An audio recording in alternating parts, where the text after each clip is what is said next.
اب اگلی چند آیات بڑی سخت ہیں، خصوصاً اس دور کے اعتبار سے بعض جہادی تنظیموں نے انہی آیات کی بنیاد پہ اپنے حکمرانوں کی بزدلی کے سبب ان کی تکفیر کی ہے، ان کے خلاف خروج کو جائز سمجھا ہے کہ یہود و نصارہ کے ساتھ دوستیاں گانٹھے ہوئے ہیں۔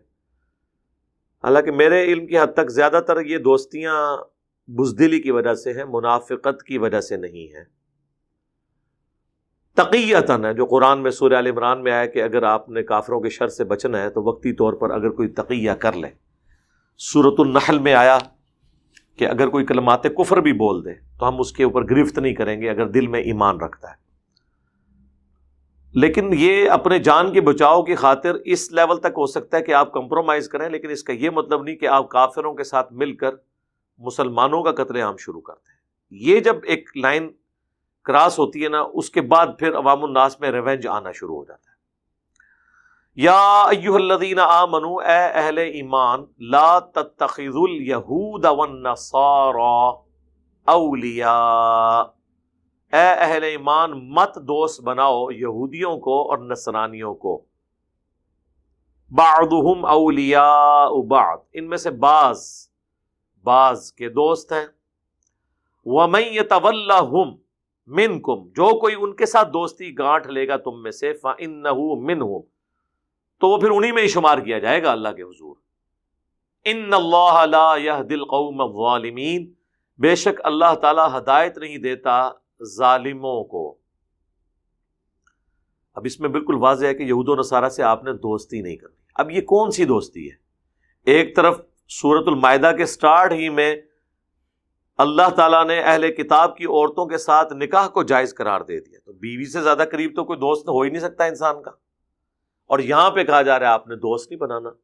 تو اس کا آپٹیمل سولوشن یہ ہے کہ جو فیصلے امت مسلمہ یا حکومت اسلامیہ کے فائدے سے ریلیٹڈ ہیں یا ان اسٹریٹجیز سے ریلیٹڈ ہے جس میں آپ نے ایک اسلامی ملک کی حفاظت کرنی ہے، تو ظاہر ہے وہ قومی راز ہیں، وہ یہود و نصارہ سے تو شیئر کرنا بڑی دور کی بات، آپ اپنے مسلمان بھائیوں سے بھی شیئر نہیں کر سکتے۔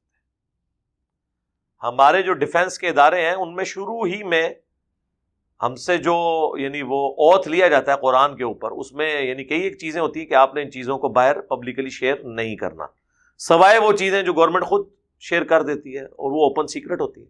اب تو خیر میڈیا کی برکت سے آلموسٹ ساری چیزیں اوپن سیکرٹ ہو چکی ہیں، لیکن پھر بھی ہم اس عہد کے پابند ہوتے ہیں کہ ہم ایسی کنٹرول لینگویج میں گفتگو کریں کہ جن چیزوں پہ ہمارا سیکیورٹی اوتھ ہے وہ وائلیٹ نہ ہو، تادم مرگ اس چیز کے آپ پابند ہوتے ہیں۔ تو اس قسم کے جو راز ہیں وہ پھر اگر کسی کی بیوی یہودی یا عیسائی ہے تو وہ اس کے ساتھ نہیں کر سکتا، دلی دوستی اس طرح کی نہیں کاٹ سکتے۔ باقی معاملات آپ کر سکتے ہیں، بخاری مسلم دونوں میں حدیث ہے، اللہ کے محبوب صلی اللہ علیہ وآلہ وسلم کی جب وفات ہوئی ہے تو آپ کی زرہ گروی رکھی ہوئی تھی ایک یہودی کے پاس اناج کے عوض، تو آپ تو معاملات بھی کرتے تھے، یہ تو یہودی تھے۔ ایون پرشین امپائر کا جو ہیڈ تھا وہ تو آتش پرست تھے، ان کے تحفے حضور نے قبول کیے ہیں صلی اللہ علیہ وآلہ وسلم، لیکن دلی دوستی ایسی نہ ہو کہ جس میں آپ مسلمانوں کا راز ان کو لیک کر دیں، جس طرح ہمارا پرانا ایک ڈکٹیٹر کرتا رہا کہ یہاں سے پکڑ پکڑ کے اس نے مسلمانوں کو امریکہ کے حوالے کیا، اور انہوں نے کس طریقے سے ان کو اذیتیں دی ہیں وہ اب آپ دیکھ لیں، آج کل ویڈیوز آ رہی ہیں گوانتانامو بے کے اندر جو اذیتیں وہ دیتے رہے ہیں مسلمانوں کو۔ تو یہ تو بہت بڑا ظلم ہے کہ آپ ایک طرف ان کا دفاع نہیں کر سکتے، الٹا آپ ان کو پکڑ کے ان کے حوالے کرنا شروع کر دیں، اس چیز سے پھر ریونج پیدا ہوتا ہے۔ تو ایسی دوستی جس میں دعوت ہے، کھانا پینا بھی آپ کر سکتے ہیں اہل کتاب کے ساتھ، ایون ہندوؤں کے ساتھ بھی کر سکتے ہیں، لیکن حلال اور حرام کے فرق کے ساتھ بیٹھ کے کھانے سے کوئی ایسا مسئلہ خراب نہیں ہو جاتا۔ ظاہر ہے دنیا کا نظام تو اسی طریقے سے چل رہا ہے نا، ہاں ان کی کسی شرکی ایکٹیویٹی میں حصہ نہ لیں وہ ٹھیک ہے، باقی آپ اپنے معاملات رکھ سکتے ہیں، اپنی دوستی، کاروبار، یہ سارے معاملات چلا سکتے ہیں۔ حتیٰ کہ بخاری مسلم میں آتا ہے کہ زمینیں صحابہ کی تھیں اور یہودی ان پر کام کرتے تھے، اور صحابہ کرام ایک سلیپنگ پارٹنر کے طور پہ ان کے ساتھ ہوتے تھے، اور جو اس کی کمائی ہوتی تھی وہ آپس میں ڈیوائڈ کرتے تھے۔ اب ایک کاروباری معاملات تو چل رہے تھے یہودیوں کے ساتھ، وہ تو جب انہوں نے کی ریشہ دیوانیاں بڑھ گئیں تو پھر نبی علیہ السلام نے ان کو مدینے سے نکل کر خیبر میں وہ چلے گئے، پھر نکال دیا. پھر حضرت عمر کے زمانے میں پھر وہاں سے بھی اینڈ پہ ان کو ساروں کو نکال دیا گیا. وہ ایک معاملہ الگ تھا. یہ نہیں ہے کہ ان کے معاملات آپس میں نہیں ہو سکتے. میں تو اس حق میں بھی ہوں کہ ہر سال مسلمانوں کو، سعودی عرب کا کام ہے کہ وہ بین المذاہب کانفرنس کرے، جیوز، کرسچنز، بدھسٹ، ہندو، مسلم سب کو بلایا جائے اور ٹاپک رکھا جائے کانسیپٹ آف گاڈ، خدا کا کیا کانسیپٹ ہے. تو سارے ریلیجن ایک خدا کے ماننے والے ہیں، امن کے دائی ہیں، بیسک ہیومن رائٹس کو مانتے ہیں، بیسک اخلاقیات کو مانتے ہیں. اس میں تو پوری انسانیت کا اتفاق ہے نا، تو وہ ہو سکتا ہے، اس میں کوئی ایسا مسئلہ نہیں ہے. تو اس آیت کو مس کوٹ نہیں کرنا چاہیے. اس سے کوئی یہ رزلٹ نہ نکالے کہ ہم تجارت نہیں کر سکتے یہود و نصارہ کے ساتھ، یا ان کے ساتھ ہم معاملات نہیں کر سکتے، یا اگر ایک آفس میں کام کرتے ہیں تو ہم نے اپنے برتن ان کے برتن الگ کر دینے. ایسا کوئی معاملہ نہیں ہے. دلی دوستی ایسی نہیں گانٹھنی جس میں آپ ان کی شرکی ایکٹیویٹیز میں شامل ہو جائیں یا مسلمانوں کے راز لیک کر کے ان کو بتانا شروع کر دیں. ادروائز اب بیوی جب بننے کی اجازت مل گئی یہود و نصارہ کی عورتوں کو تو باقی چیزیں تو چھوٹی رہ گئی، لیکن وہاں پہ بھی آپ نے وہ بیریئر رکھنا ہے. ایون اگر مسلمان بھی بیوی ہے تو ایک حکمران کا کام یہ نہیں ہے کہ وہ اپنے حکومتی معاملات جو سیکیورٹی کے ایشوز ہیں وہ اپنی بیوی کے ساتھ بھی ڈسکس کرے، سوائے ان ذمہ دار لوگوں کے جو اس کے ساتھ متعلقہ ہے. اسی طریقے سے آپ سیکیورٹی کو قائم رکھ سکتے ہیں، ورنہ تو سیکیورٹی بریچ ہو جائے گی. فَتَرَى الَّذِينَ فِي قُلُوبِهِم مَرَضٌ، تو اے نبی تم دیکھو گے ان لوگوں کو کہ جن کے دلوں میں نفاق ہے. یہ یہاں مرض سے مراد ہے منافقت. میں نے منافقت کے اوپر بڑی تفصیلی گفتگو کی تھی سورۃ النساء میں. منافق کی ڈیفینیشن، وہ کلپ بھی بڑا شاندار ہے، وہ آپ سن سکتے ہیں یوٹیوب کے اوپر. اس میں نے بیسک ریزن منافق کی یہ بتائی تھی کہ چونکہ منافق بزدل ہوتا ہے اس لیے وہ دونوں گھروں کے ساتھ بنا کے رکھتا ہے، کافروں کے ساتھ بھی اور مسلمانوں کے ساتھ. کل کو اگر کافر جیت گئے تو ہم ان کا ساتھ دیں گے، مسلمان جیت گئے تو ان کا ساتھ. بگاڑنا نہیں چاہتا. اور یہ کیوں ہوتا ہے؟ اس کے اندر بزدلی ہوتی ہے. اگر وہ طاقتور ہو، بزدل نہ ہو، تو وہ کہے گا ٹھیک ہے گردن کاٹ جائے، میں نے اس چیز کو سچائی سمجھا، میں اس کا ساتھ دوں گا. اور مشرکین عرب میں یہی خوبی تھی، اگر انہیں حضور کا ساتھ دیا ہے تو گردن کٹی ہے، اگر مخالفت کی ہے تو بھی گردن ہی کٹی ہے، ہٹے نہیں اپنے معاملات میں. اسی لیے مکے میں کوئی منافق نہیں تھا، یہ سارے منافق مدینے میں تھے، یہودی. تو اللہ تعالیٰ ہمارا جن کے دلوں میں یہ مرض ہے نا، یعنی نفاق کا، یسارعون فیہم، وہ دوڑ دوڑ کر جاتے ہیں، یقولون نخشا ان تصیبنا دائرہ، یہود و نصارہ کی طرف، کافروں کی طرف جاتے ہیں اور کہتے ہیں ہم ڈرتے ہیں کہ کہیں ہم پر کوئی گردش نہ آ جائے. یعنی اس لیے وہ ان کے ساتھ دوستیاں گانٹ کے رکھتے ہیں. فعسى اللہ ان یأتی بالفتح، تو وہ وقت دور نہیں کہ جب اللہ تعالیٰ اے مسلمانوں تمہیں عنقریب فتح دے گا.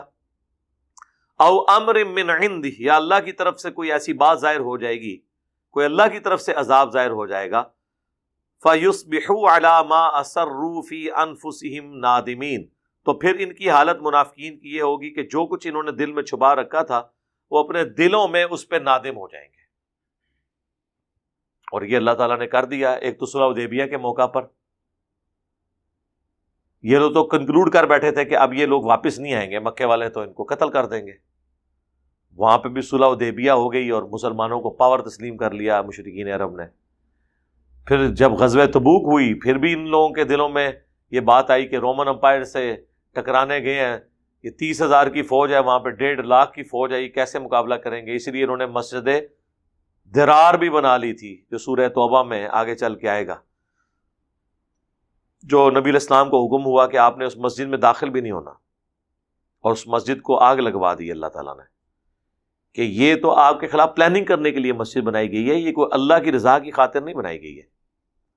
یعنی مسجدیں بھی ہم آج گائیں حضور کے زمانے میں اگر پلاننگ کے لیے تھی اسلام کے، تو آج کی مسجدیں اگر اسلام کے خلاف پلاننگ کر رہی ہوں تو کوئی ایسی خطرناک بات نہیں ہے.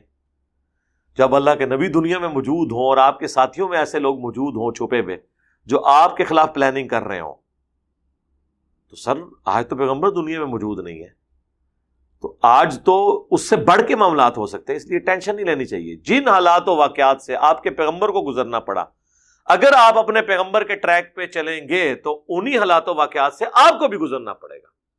آپ کی دعوت حق میں بھی منافقین آئیں گے،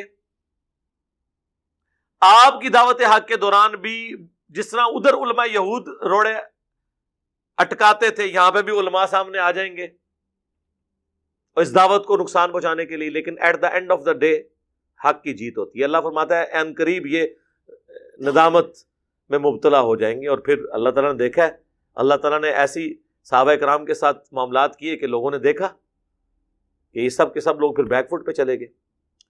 وَيَقُولُ الَّذِينَ آمَنُوا، اور اس وقت کہیں گے ایمان والے، أَهَٰؤُلَاءِ الَّذِينَ أَقْسَمُوا بِاللَّهِ جَهْدَ أَيْمَانِهِمْ، کیا یہ وہ لوگ تھے جو اللہ کی بڑی بڑھ چڑھ کر قسمیں کھایا کرتے تھے؟ إِنَّهُمْ لَمَعَكُمْ، کہ یقیناً تمہارے ساتھ ہیں ہم، حَبِطَتْ أَعْمَالُهُمْ فَأَصْبَحُوا خَاسِرِينَ، ان کے اعمال برباد ہو گئے اور وہ خسارہ پانے والوں میں ہو گئے۔ اب یہ دنیا میں بھی اللہ تعالیٰ دکھا سکتا ہے اور آخرت میں تو ہوگا کہ یہ لوگ تھے، یہ حضرت صاحب، یہ مولانا صاحب، یہ شیخ الحدیث، یہ تو بڑی قسمیں اٹھا کے کہتے تھے کہ ہم آپ کو جنت میں ساتھ لے کے جائیں گے، اور یہ حضرت صاحب تو خود جہنم میں جل رہے ہیں۔ وہ آخرت میں جا کے پتہ چلے گا، پل صراط پہ جا کے پتہ چلے گا۔ اور ڈاکٹر سرار صاحب اکثر فرمایا کرتے تھے کہ بڑے بڑے بزرگوں کی مٹی پلید ہونے والی ہے آخرت میں۔ دنیا میں تو لوگ ان کو پوج رہے ہوتے ہیں، وہ کہتے ہیں دنیا میں کئی جماعتوں کے امیر بھی ہوں گے، ان جماعتوں کے عام جو کارکن ہیں وہ تو جنت میں چلے جائیں گے، امیر صاحب جو ہے وہ جہنم میں ہو رہے ہیں۔ جی، بخاری مسلم میں حدیث نہیں ہے کہ میں نے اپنی امت میں بعض واعظین اور خطباء کو کولو کے بیل کی مانند، کولو کا جو گدھا ہے اس کی مانند اپنی انتڑیوں کے گرد چکر کاٹتے ہوئے دیکھا ہے، کیونکہ وہ جو کہتے تھے وہ خود اس پہ عمل نہیں کرتے تھے،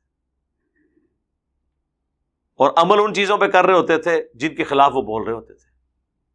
منافقت تو یہ عنقریب دنیا میں بھی اور آخرت میں بھی۔ یا ایھا الذین آمنوا، اے اہل ایمان، من یرتد منکم عن دینہ، یاد رکھنا جو کوئی بھی مرتد ہو گیا تم میں سے اپنے دین سے، الٹے قدم پھر گیا، فسوف یأتی اللہ بقوم یحبہم، تو ان قریب اللہ پھر تمہاری جگہ ایسی قوم کو لے آئے گا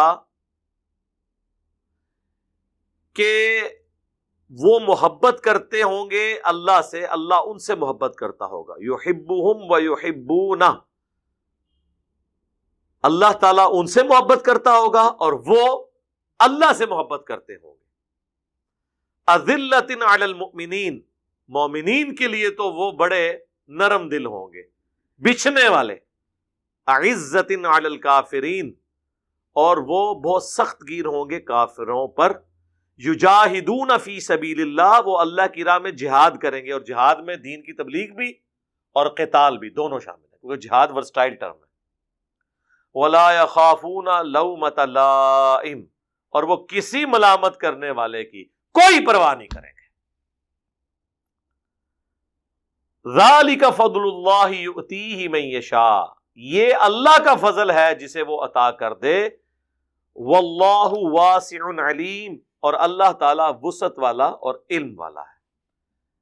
جناب یہ وہ چیز ہے جو صحابہ کرام کے دور میں بھی ہوئی اور آج تک یہ سلسلہ جاری ہے کہ اگر جس کو دین کی سمجھ آئی ہے وہ دین کا کام نہیں کرے گا تو اللہ تعالیٰ اس کو ہٹا کے نئی قوم لے آئے گا۔ صحابہ کرام کے زمانے میں آپ دیکھ لیں، حضور کی وفات کے بعد بخاری مسلم میں آتا ہے کئی قبائل مرتد ہو گئے، زکوٰۃ دینے سے انکاری ہو گئے، مسلمہ کذاب کے ساتھ مل گئے، لیکن کئی لوگوں نے حضور کی وفات کے بعد اسلام قبول کیا۔ قادسیہ اور یرموک میں ان لوگوں کی محنت کی وجہ سے اللہ نے کامیابیاں دی، یعنی اگر 8,500 لوگ قادسیہ میں شہید ہوئے ہیں تو اس میں تو چند ایک صحابہ تھے، باقی تو سارے تابعین تھے جنہوں نے حضور کو دیکھا بھی نہیں ہوا تھا، جو آپ کی وفات کے بعد ایمان لے کر آئے تھے۔ اور کئی وہ لوگ جو فتح مکہ پر ایمان لا کے حضور کو دیکھ کے صحابی ہو چکے تھے، وہ ان جنگوں میں شامل ہی نہیں ہوئے، وہ مرتد ہو گئے۔ تو اللہ نے ان کو ہٹا کر دوسرے لوگوں کو لے آئے، اور اللہ تعالیٰ پھر وہ ایسے لوگ ہوں گے اللہ ان سے محبت کرتا ہوگا، وہ اللہ سے محبت، اہل ایمان کے لیے نرم دل ہوں گے، کافروں پر سخت ہوں گے، اللہ کی راہ میں جہاد کریں گے، کسی ملامت کرنے والے کی ملامت کی پھر وہ پرواہ نہیں کریں گے. تم تو پھر کوئی رکھ رکھاؤ کرتے ہو نا، وہ بالکل ننگی تلوار ہوں گے. اور آپ یہ دیکھ لیں آج کتنے غیر مسلم مسلمان ہوئے ہیں. مسلمان تو پھر تھوڑی لگی لپٹی علماء بات کرتے ہیں نا سچائی کی، وہ بالکل اسٹریٹ فارورڈ ہے، اور کسی ملامت والے کی وہ ملامت کی پرواہ نہیں کرتے. کتنے انٹرنیشنل اسپیکر ہیں آپ دیکھ لیں. عبد الرحیم گرین انگلینڈ کے اندر، انہوں نے کہا کہ میں جب مسلمان ہوا تو لوگ کہتے تھے پاکستان اسلام کا قلعہ ہے. وہ کہتے ہیں میں جب پاکستان آیا ہوں تو میں تو اس رٹ پہ پہنچا ہوں کہ یہ شرک کا گاڑا ہے. اب یہ بات تو پاکستان کے اہل حدیث نہیں کہہ سکتے کہ پاکستان جو ہے شرک کا گاڑا ہے، کیونکہ انہوں نے یہاں رہنا ہے. اس کو کوئی پرواہ نہیں. انہوں نے کہا بھائی جو ہے میں وہ بات کروں گا. اگر میں کرسچینٹی کا شرک چھوڑ کے آیا ہوں تو اب میں نے یہاں آ کے شرک کرنا ہے. بلکہ انگلینڈ تو خود شرک کا گڑھ بنا ہوا ہے. جتنے پاکستان میں پیر موجود ہیں ان کی فرنچائزیز وہاں پہ موجود ہیں.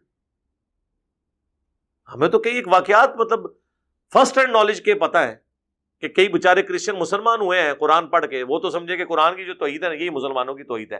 ان کو کیا پتا کہ پریکٹیکلی تو بہت کم مسلمانوں کی یہ توحید ہے. میلاد کے مہینے میں وہ ایک گورا جو ہے مسلمان ہوا، نیو مسلم، وہ جا کے اس نے جمعہ ایک بریلویوں کی مسجد میں انگلینڈ میں پڑھا، اور وہ زمین و آسمان کی کتابیں اللہ کے نبی صلی اللہ علیہ وآلہ وسلم کے لیے ملا رہا تھا. اینڈ پہ اس نے مولانا صاحب سے پوچھا کہ حضرت یہ جو باتیں آپ کر رہے ہیں یہ کوئی تو حضرت عیسیٰ کے بارے میں کرتے تھے، جبکہ قرآن تو یہ باتیں نہیں کر رہا. اب ان کو کون بتائے کہ یہ جو علماء ہیں یا ان کے ماننے والے یہ تو بابوں کے دین پہ ہیں، کتابوں کے دین پہ تو ہے ہی نہیں ہے. اور جو غیر مسلم مسلمان ہو رہے ہیں وہ تو کتابوں کی وجہ سے ہو رہے ہیں. جو ڈاکٹر اقبال نے کہا تھا میں نے تاریخ سے یہ سبق سیکھا ہے کہ کبھی مسلمانوں نے اسلام کی حفاظت نہیں کی ہے، یہ اسلام اور قرآن ہے جس نے مسلمانوں کی حفاظت کی ہے. تاتاریوں کا جو فتنہ تھا اس کے آگے کوئی بند نہیں باندھ سکا. اس طریقے سے انہوں نے ملیا میٹ کر کے رکھ دیا پوری دنیا کو، کوئی پاور نہیں ان کے آگے کھڑی ہوئی. سلطنت عباسیہ کو کچل کے رکھ دیا. کیا مسلمان کیا غیر مسلم، لیکن اس کو فتح کیا اسلام نے. وہی چنگیز خان کا پوتا مسلمان ہو گیا، کعبے کو مل گئے پاسما سنو خانے سے. اور آج سلطنت عثمانیہ جو اب 650 سال تک مسلمانوں کی حکومت ہے وہ ٹرک ہی ہیں. ٹرک جو ہے وہ منگولوں کی اولاد ہے. یہاں پہ بھی آپ کو جو مغل نظر آ رہے ہیں جو 200-250-300 سال یہاں پہ حکومت، ٹرک ہی ہے. ہمارا مغلیہ خاندان ہے، منگولوں کی اولاد ہے. ہمارا کبھی دعویٰ نہیں ہے کہ ایسی جناب ضرورت ہی صحیح ہے. تو اللہ تعالیٰ اٹھاتا ہے اپنے بندوں کو، کوئی فرق نہیں پڑتا اللہ کو. اللہ نے تو بخاری مسلم میں حدیث ہے اللہ فاسق سے بھی دین کا کام لے لیتا ہے. تو پھر جو لوگ ادھر سے آتے ہیں نا پھر وہ کسی ملامت کرنے والے کی ملامت کی پرواہ نہیں کرتے. وہ پھر جسے کہتے ہیں نا، یہ کہتے ہیں نا ٹنا ٹن سنی، وہ ٹنا ٹن مسلم ہوتے ہیں. یہ لوگ کہتے ہیں تھوڑا سا کمپرومائز کریں، ذرا ہاتھ ہلا رکھیں. یہ وہ قرآن تو کچھ اور ہی بات کر رہا ہے. قرآن تو صحابہ کرام کو کہہ رہا ہے کہ اگر تم میں سے کوئی دین سے پھر گیا تو یاد رکھنا اللہ پھر ایسی قوم لائے گا کہ وہ دین سے پھرنے کے اسباب کیا ہو سکتے ہیں جو آگے بتائے گئے ہیں کہ وہ کسی ملامت کرنے والے کی پھر ملامت کی پرواہ نہیں کریں گے. یہاں پہ بھی آپ دیکھیں کتنے لوگ ہیں جو وقتی منفعت کی خاطر اپنا مسلک بدل لیتے ہیں، اپنے نظریات بدل لیتے ہیں. کوئی ڈر کے بدل لیتا ہے، کوئی پیسے کی لالچ میں بدل لیتا ہے، کوئی فیملی پریشر کی وجہ سے. لیکن اللہ تعالیٰ ہمارا ہے کہ جب ہم کسی کو مسلط کریں گے نا پھر تم لوگوں کے اوپر، پھر وہ کسی ملامت کرنے والے کی ملامت کی پرواہ نہیں کریں گے. اور یقیناً ایسے لوگوں نے پھر ثابت کیا جی، حقیقت بات ہے، ایسے انہوں نے اپنے معاملات سیدھے کیے ہیں کہ میں کہتا ہوں کہ بعض تابعین کی ایسی غیر معمولی خدمات ہیں دین کے لیے جہاد کے طور پر کہ شاید کئی اصحاب کی اس طرح کی کنٹریبیوشن نہیں ہوگی. باقی ہم مرتبے کو اس وقت ڈسکس نہیں کر رہے، میں کنٹریبیوشن کی بات کر رہا ہوں. اب یہ آیت آ رہی اگلی 55 نمبر، یہ اکثر بریلویوں اور اہل تشیع کی جانب سے پیش کی جاتی ہے اولیاء اللہ سے مدد مانگنے کے لیے. یہ میں آلریڈی کور کر چکا ہوں جو میں نے توحید کے اوپر سورۃ النساء کی آیت نمبر 48 کو ڈسکس کیا تھا. 3 کنزیکٹیو لیکچرز دیے تھے یہاں پہ. اس کے کلپس بھی پھر توحید سے متعلق 10 دھوکے، ان میں سے ایک دھوکے کے طور پہ یہ آیت بھی پیش کرتے ہیں. اہل تشیع تو خیر اس کو پیش کرتے ہیں مولا علی کے لیے بھی کہ اس کے اندر سیدنا علی کا بھی ذکر موجود ہے. من کنت مولا فہذا علی مولا، غدیر خم کے حوالے سے بھی اس کو کرتے ہیں لیٹ، وہ میں پہلے ڈسکس کر چکا ہوں سورۃ المائدہ کے سٹارٹ ہی میں، وہ کلپ الگ سے اپلوڈ ہوا ہے۔ نبی صلی اللہ علیہ وآلہ وسلم کا خلیفہ کون ہے، ابو بکر یا علی؟ اس پہ میں نے پھر اس پہ ڈسکشن کی تھی، یہ آیت بھی کوٹ کرتے ہیں، باقی اس کا ترجمہ خود ہی بتا دے گا۔ اب جب اس کانٹیکسٹ میں بات ہو رہی ہے کہ کافروں کو اپنا دوست نہیں بنانا، اہل ایمان سے اپنی دوستی رکھنی ہے، اس کانٹیکسٹ میں یہ بات ہو رہی ہے انما ولیکم اللہ ورسولہ، تمہارے دوست تو صرف ہے اللہ اور اس کا رسول، والذین آمنوا، اور جو ایمان لے کر آئے۔ اب وہ یہ ولی کا ترجمہ پتہ کیا کرتے ہیں، وہ کہتے ہیں ولی کا ایک مطلب مددگار بھی ہوتا ہے، یہاں ہے کہ تمہارے مشکل کشا اور مددگار ہیں اللہ، رسول اور اہل ایمان۔ تو اللہ، رسول مشکل کشا اور اہل ایمان مشکل کشا، تو وہ پھر سارے صحابہ کو، سارے بزرگوں کو، سارے اہل بیت کو کہتے ہیں مشکل کشا۔ یہاں تو مشکل کشائی کا ذکر ہی نہیں ہو رہا، سٹارٹ اس سے ہوا تھا کہ یہود و نصارہ سے اپنی دوستی نہیں کرنی، دوستی کرنی اہل ایمان سے۔ اس کو کنکلوڈ کیا جا رہا ہے کہ تمہارے تو دوست صرف ہونے چاہیے اللہ، رسول اور اہل ایمان۔ قرآن بالکل واضح ہے، یقین کریں قرآن کو کانٹیکسٹ کی ضرورت ہی نہیں، باہر سے اندر ہی کانٹیکسٹ موجود ہے۔ تو اللہ، اس کا رسول اور اہل ایمان جو ہیں وہ دوست ہیں، مددگار بھی ہیں۔ تو اس سے مراد مددگار یہ نہیں ہے کہ مرے ہوئے کو آپ پکاریں گے، کہتے ہیں جی مولا علی سے مدد مانگی، جی مولا علی فوت تو نہیں ہوئے، وہ تو زندہ تھے تو خیبر میں آ گئے، ورنہ جو مولا علی بھی اللہ کے شیر ہیں اور حمزہ بن عبد المطلب بھی اللہ کے شیر ہیں۔ حمزہ ابن عبد المطلب تو احد میں شہید ہو چکے تھے، خیبر پہ حضور نے ان کو تو نہیں پکارا کہ یا امیر حمزہ میری مدد فرمائیں۔ تو سامنے جو بھی موجود ہوگا وہ ٹھیک ہے، اہل ایمان ایک دوسرے کی مدد کریں۔ الذین یقیمون الصلاۃ، وہ لوگ جو صحیح صحیح نماز ادا کرتے ہیں، قائم کرتے ہیں نماز کو، ویؤتون الزکاۃ، اور وہ زکوٰۃ دیتے ہیں، وہم راکعون، اور وہ اللہ کی بارگاہ میں جھکنے والے ہوتے ہیں، ڈاؤن ٹو ارتھ ہوتے ہیں۔ اور رکوع کا ذکر عموماً جب یہودیوں کے لیے آتا ہے چونکہ وہ چڑھتے تھے، اس حوالے سے بھی یہ بات کی جاتی ہے۔ اچھا، اس کا ایک ترجمہ جو اہل تشیع نے کیا نا، وہ یہ ہے کہ ولی، یہاں وہ کہتے ہیں اس ولی سے مراد وہ لوگ جو نماز کو قائم کریں اور زکوٰۃ دیں وہ جب کہ وہ رکوع کی حالت میں ہو۔ اور اس میں کچھ روایتیں اہل سنت کے ہاں بھی پائی جاتی ہیں کمزور درجے کی، شیعہ کے ہاں بھی، وہ کہتے ہیں کہ حضرت علی نماز پڑھ رہے تھے تو رکوع کی حالت میں ایک مانگنے والا آیا تو انہوں نے اس حالت میں ہی اس کو صدقہ خیرات کر دیا، تو یہ صرف حضرت علی پہ فٹ ہوتا ہے اور کسی سے ثابت نہیں ہے۔ حالانکہ اگر آپ یہ دیکھیں نا، یہ بالکل اپنے اسلوب میں واضح ہے آیت، اللہ تعالیٰ فرما رہا ہے کہ جو نماز قائم رکھتے ہیں اور زکوٰۃ دیتے ہیں، وہم راکعون، اور وہ جھکنے والے بھی ہوتے ہیں، ڈاؤن ٹو ارتھ بھی ہوتے ہیں۔ یہ بالکل واضح ہے۔ اگر وہ والا معاملہ بھی ہو جائے تو ہم صرف مولا علی کو تو اپنا ولی نہیں مانتے، مولا حسن و حسین کو بھی ہم اپنا ولی مانتے ہیں، ٹھیک ہے؟ تو وہ جمع کے سیغوں میں تو پھر سارے کے سارے شامل ہو جائیں گے۔ وَمَن يَتَوَلَّ اللَّهَ، اور جو کوئی مددگار بنا لے اللہ کو، ورسولہ، اور اس کے رسول کو، والذین آمنوا، اور جو لوگ ایمان لے کر آئے، فَإِنَّ حِزْبَ اللَّهِ هُمُ الْغَالِبُونَ، تو بے شک اللہ کا گروہ ہی غالب آئے گا۔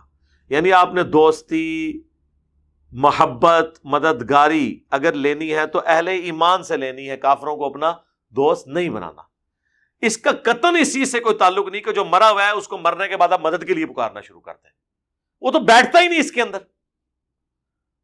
نہیں جی شہید زندہ ہے تو چونکہ زندہ ہے تو پکار سکتے ہیں۔ سر اگر شہید زندہ ہے تو اس کے مرنے کے بعد اس کی بیوی نکاح کیوں کر لیتی ہے؟ ہاں، اب اس بیوی پہ کیا حکم لگائیں گے؟ پھر کہیں گے نہیں یہ او والا زندہ نہیں ہے، اسی بھی کہہ رہے ہیں کہ جد او والا زندہ نہیں ہے پھر او والے کام بھی نہیں کر سکتا، ظاہر ہے۔ تو اب اس لیول پہ آ کے، اتنی نچلے درجے پہ آ کے بعض اوقات اس لیے سمجھانا پڑتا ہے کہ اگر کسی کی بالکل ہی عقل کام کرنا چھوڑ گئی ہے تو اس کو پھر بتایا جائے کہ اگر شہید زندہ ہے تو اس کی بیوہ کیوں شادی کر لیتی ہے۔ حضرت ابوبکر صدیق سے پہلے حضرت جعفر طیار کی بیوی تھی اسما بنت عمیس، جن سے وہ بیٹا تھا عبداللہ بن جعفر، جو خاوند تھے سیدہ زینب کے، جو مولا علی کی بیٹی، جنہوں نے خطبہ دیا تھا یزید کے دربار میں۔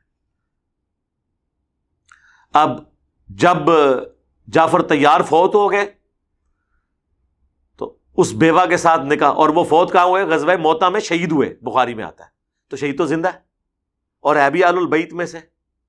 ان کی بیوی نے نکاح کر لیا حضرت ابو بکر کے ساتھ, ان سے محمد بن ابی بکر پیدا ہوئے. محمد بن ابی بکر کی عمر ہارڈلی 5 سال تھی, حضرت بکر بھی فوت ہو گئے. تو اس بیوہ کے ساتھ پھر نکاح کر لیا مولا علی نے. مولا علی نے محمد بن ابی بکر کی پرورش کی, اور عبداللہ بن جعفر, یہ 2 لاڈلے تھے بچے جن کی پرورش حضرت علی نے کی ہے. اور اس لیول تک لاڈلے کہ عبداللہ بن جعفر کو تو اپنی بیٹی بھی دے دی زینب, اور محمد بن ابی بکر اس لیول تک لاڈلے کہ جنگ جمل میں وہ حضرت عائشہ کو جا کے سمجھا رہے تھے. تو ایک اسما بنت امیس ہیں, انہوں نے کتنے مردوں کے ساتھ شادی کی ہے, یکے بعد دیگرے جب فوت ہو گئے ان کے خاوند. تو اگر شہید زندہ ہے تو وہ شادی کیوں کرتی جا رہی تھی؟ سب کہانیاں آپ نے بنائی ہوئی ہے.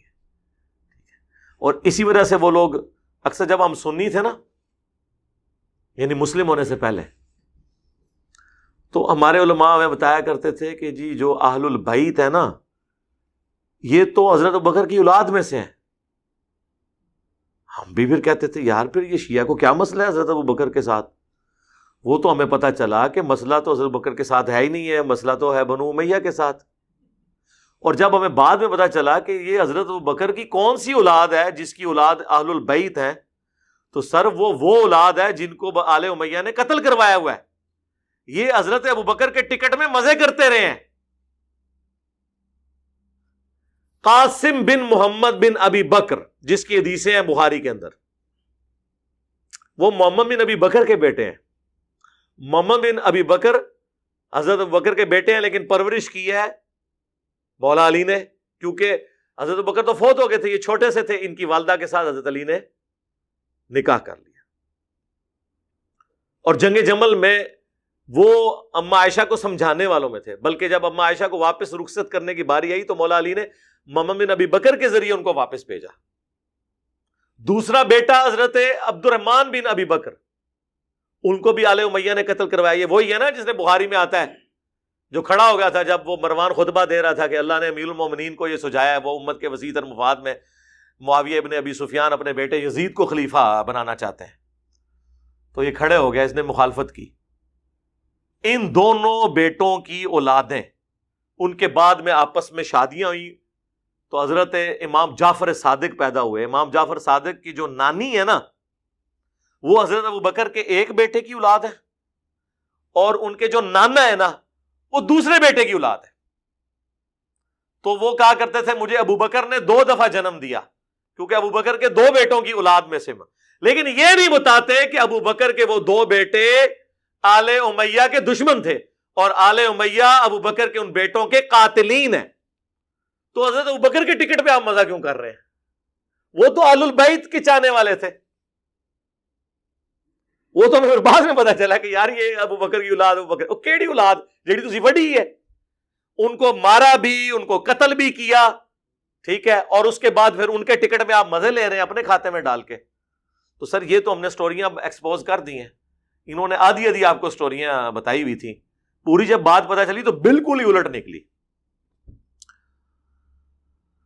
تو اللہ تعالیٰ مارا ہے کہ تمہارے دوست, تمہارے مددگار, پشت پناہ اللہ, اس کا رسول اور اہل ایمان ہے, اور انہی کا گروہ غالب رہے.